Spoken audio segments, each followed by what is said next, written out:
Tonight, we're going to talk about stress and how we should think about stress as Christians and how that affects our mental health.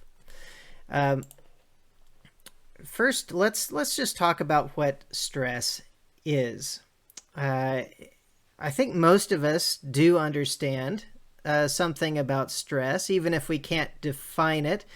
We basically know what it is. And in fact, it's kind of hard to define, but here's a sort of a definition, an explanation from the National Institute of Health in America.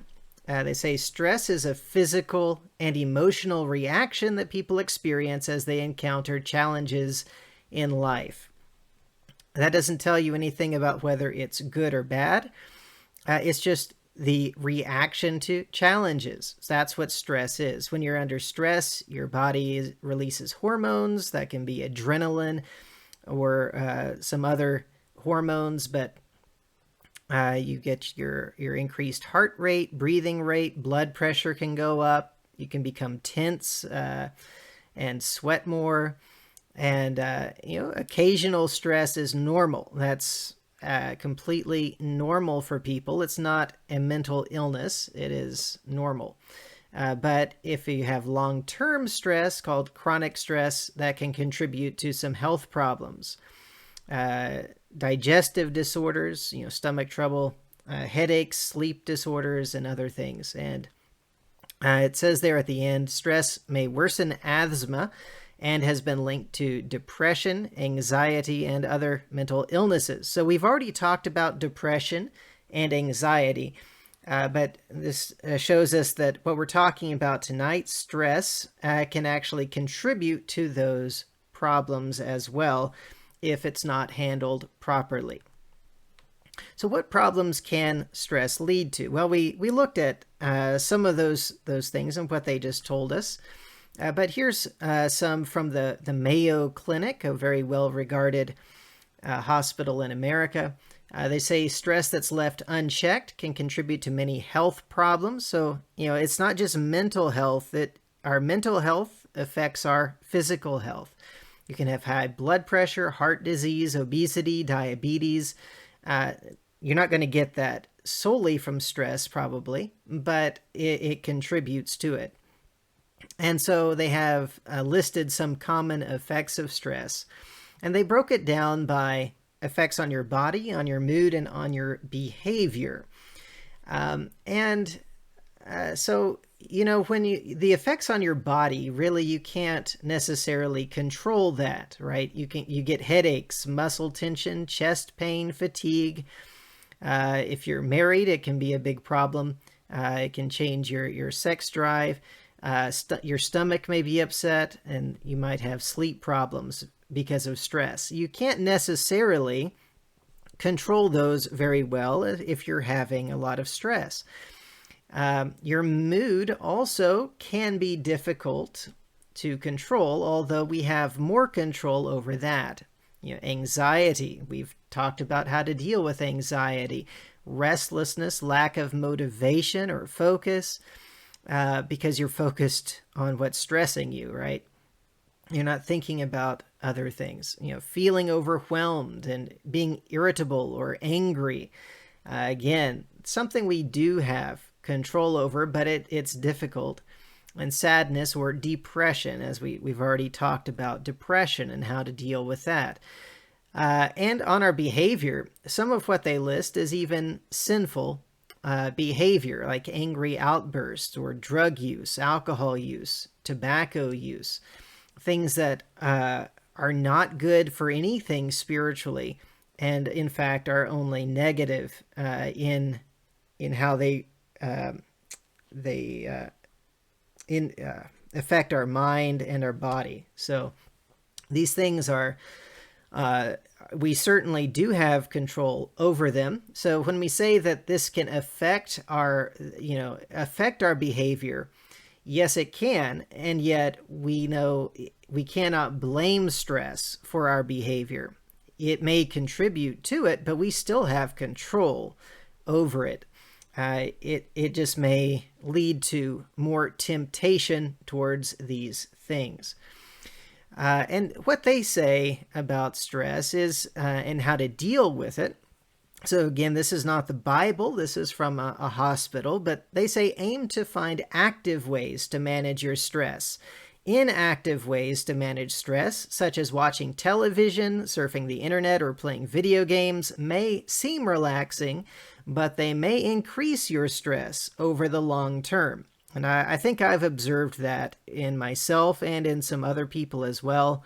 You know, when we try to deal with stress by just trying to take our mind away through these, mindless activities, just distraction, it actually does not help our stress. It can make it even worse.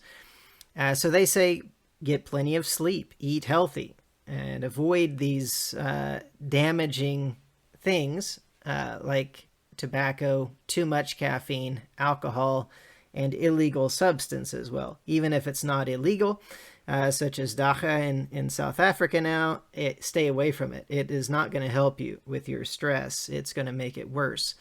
Especially if you're a Christian and you know you're sinning, that's just going to make your stress worse, isn't it? All right, so when we talk about stress, this term is used in more than one way, and it's not necessarily intended to be a connection between the way it's talked about with things and with people, but we do see a kind of a connection. So when we talk about stress on physical things, we're talking about pressure and how it reacts to pressure. Well, that's probably not a correct definition of stress if you're an engineer, but we'll talk about it that way. So a bridge that has too much stress, right? It's not designed to take as much stress as it receives, such as a footbridge that may have a car drive on it, right? It's not designed for that. It may collapse. Or if it has pressure from the side that it's not designed for, then it may collapse. So, if these things have too much pressure or pressure they're not designed to handle, then they can collapse or they can fracture like a bone. A lot of runners get stress fractures because they're putting too much stress on certain bones in their feet. And over time, that stress builds up and eventually they get a fracture. Or perhaps it's not even a buildup. I don't know. I'm not a medical person, but they get stress fractures. And balloons. Now, we talked about how stress isn't necessarily a negative thing, right? It's just how we react to things that happen, to challenges. Well, a balloon actually needs stress to keep its shape, right? The air on the inside makes it keep its shape. Without that stress, it's pretty useless. And if you release the stress, it's not good for anything. And if you release it by popping it, then you've ruined it, right? So we can actually see that stress can be a positive thing, even if we're looking at things and how we can think of stress with physical objects. But when we talk about stress with people, here's some examples of things that cause us stress. We can have physical problems that cause stress. So while stress can contribute to physical problems can also contribute to stress. If we have chronic illness, if we have, even if it's not chronic, but while we're having sickness, our body is under stress. It's a challenge that we're facing, and our body is not feeling good about that. We can have family problems, problems with our children, with our parents, with our brothers and sisters, and with our spouses. Those things contribute to stress. They're challenging, and we have to somehow figure out how to deal with the challenge. Money problems cause lots of stress for a lot of people. Well, I'd say a lot of people. I think probably for everybody. I imagine everybody has stress over financial things from time to time, at least. Physical danger causes that adrenaline rush, right? We have that response to a challenge. It's stress. Even if our situation in life keeps changing, that often is stressful, even if the changes are positive. Having a baby, getting married, having a baby, getting different jobs or, promotions or whatever. But just constant change can actually, be stressful. That doesn't mean it's bad, but it is a challenge that we have to face, and we react to that. So it is stressful. And, things like desiring to fit in with a particular group, but you're having difficulty fitting in, whether that's at work, at school, or wherever, that can be stressful for a lot of people as well. And there's lots of other things I'm sure we could list, but those are just some examples of things that can bring stress for regular people, normal people who have no mental illness. So how do we deal with stress properly? And I want us to look at an example first of some that did not deal with it properly. So in Deuteronomy chapter 8 and verse 16, talking about what God did for the Israelites in the wilderness, he says, "Who fed you in the wilderness with manna, which your fathers did not know, that he might humble you, and that he might test you, to do you good in the end." So this was stressful, right? It's a test. Tests are almost by definition stressful. And yet it was for good. It was a beneficial type of stress, except that they didn't react to it properly. In Numbers 21, verse 5, it says, "And the people spoke against God and against Moses. 'Why have you brought us up out of Egypt to die in the wilderness? For there is no food and no water, and our soul loathes this worthless bread.'" They're complaining. They're stressed out. They want something different than what they have, and their reaction is to complain, to grumble, which we read in 1 Corinthians 10 is one reason why many of them died, because of their grumbling, and we are warned against following this example. It's one thing to ask God for what you need. It's another thing to complain about it. I've recently thought about this when we talk about weather. When we complain about the weather, who are we complaining about? Well, God's the one in control of the weather.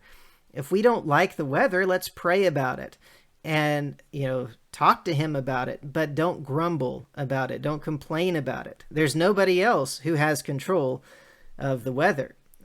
So we need to talk to him respectfully with faith that he does have control and that he knows what he's doing. But if we feel like we need different weather, we're having too much rain, we're not having enough rain, let's not complain about it. Let's pray about it. We don't need to be grumbling to God. He knows what we need. And sometimes we're being tested. We're put through stressful situations for our good, but we have to react to it in the right way for it to be good. In James chapter 1 and in verses 2 through 4, James says, "My brethren, count it all joy when you fall into various trials, knowing that the testing of your faith produces patience. But let patience have its perfect work, that you may be perfect and complete, lacking nothing." This word stress is not found here, but it's the same basic idea. Trials are stressful. Testing is stressful. You're being tested and tried, and it produces patience when we are dealing with it properly, right? And so we must let patience have its perfect work. Deal with stressful things patiently and rejoice when we have that opportunity. even a race, right? If you're an athlete and you're racing other people, that's a stressful thing. But most people enjoy that, right? Who are doing that. It's stressful, but it's enjoyable. And so our trials don't, they're going to be stressful, but that doesn't mean they cannot be enjoyable in some ways. When we know that God is going to use it for our good, if we trust Him, we do things His way, we just deal with it patiently. We know at the end of it, we're going to be stronger. We're going to be better than we were at the beginning. We can have some sort of joy about that type of stress. In 2 Corinthians chapter 4, in verses 16 through 18, Paul says, "Therefore we do not lose heart, even though our outward man is perishing, yet the inward man is being renewed day by day. For our light affliction, which is but for a moment, is working for us a far more exceeding and eternal weight of glory, which we do not look at the things which are seen, but at the things which are not seen. For the things which are seen are temporary, but the things which are not seen are eternal."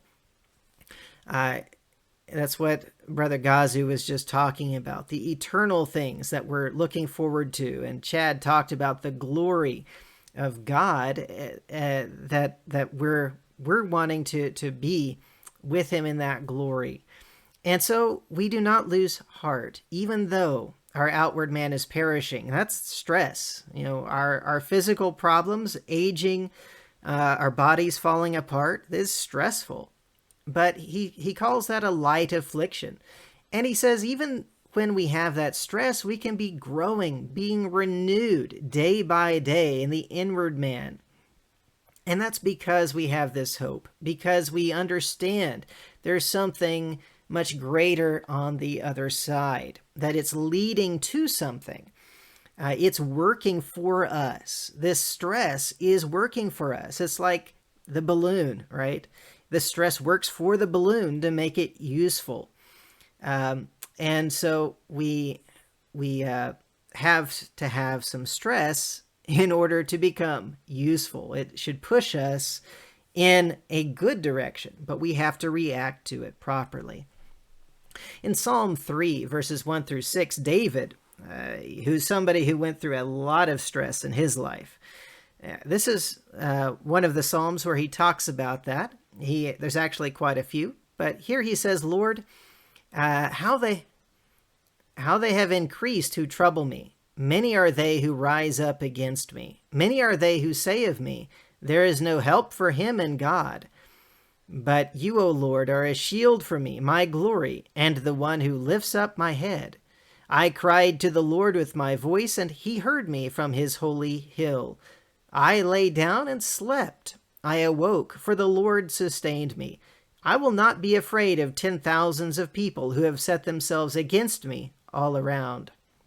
He says here that he has people increasingly against him, troubling him. It's stressful. He's crying out to the Lord because of his problems. And yet, because he trusts God, he says, "I lay down and slept."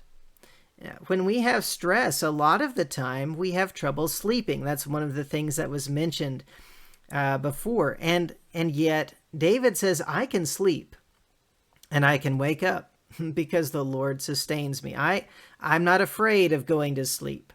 I'm not afraid of 10,000s of people because the Lord is with me." And if we trust God, if we really trust Him to help us deal with these things, it's going to help us even with the physical problems that often come with stress, because we can relax a bit even in the stress and know that God is going to help us deal with it. As we're having joy, we know that pressure is going to help us become better, but we can lay a lot of that burden on the Lord and know that He's going to help us get through it. In 2 Corinthians 11, In verses 23 through 29, Paul also has tons of stress, and he mentions it here as he's talking to the Corinthians, comparing himself with the false teachers that they seem to respect so much. And so he says in verse 23, "Are they ministers of Christ? I speak as a fool, I am more, in labors more abundant, in stripes above measure, in prisons more frequently, in deaths often. From the Jews 5 times I received 40 stripes minus 1. 3 times I was beaten with rods. Once I was stoned. 3 times I was shipwrecked. A night and a day I have been in the deep. In journeys often, in perils of waters, in perils of robbers, in perils of my own countrymen, in perils of the Gentiles, in perils in the city, in perils in the wilderness, in perils in the sea, in perils among false brethren, in weariness and toil, in sleeplessness often, in hunger and thirst, in fastings often, in cold and nakedness." Those are seriously stressful things. And then he says in verse 28, "Besides the other things, what comes upon me daily, my deep concern for all the churches. Who is weak, and I am not weak? Who is made to stumble, and I do not burn with indignation," or have serious concern, as some other translations say. But yeah, he says, "I'm stressed out." For Christ, right? I am stressed out because of the gospel, because I love my brethren, because I love the lost. I am stressed out. But that's not a bad thing. It was not a sinful thing to be stressed, and he still could deal with it properly. In 2 Corinthians 12, verse 7 through 10, he says, here he talks about the messenger of Satan. That was the thorn in the flesh, and prayed that it would be removed from him 3 times. And the Lord said, "No, my grace is sufficient for you." And then in verse 10, he says, "Therefore I take pleasure in infirmities, in reproaches, in needs, in persecutions, in distresses for Christ's sake. For when I am weak, then I am strong." So, stress, distress, very similar ideas. And he says, I take pleasure in stress. I take pleasure in these problems. He counts it all joy when he has these trials, because it's for Christ. If we know we're doing it for Christ, we can be happy about it. If it's things that are stressful because we're doing what is wrong, well, that's a little harder to deal with. We need to actually repent and take care of those things, do what's right.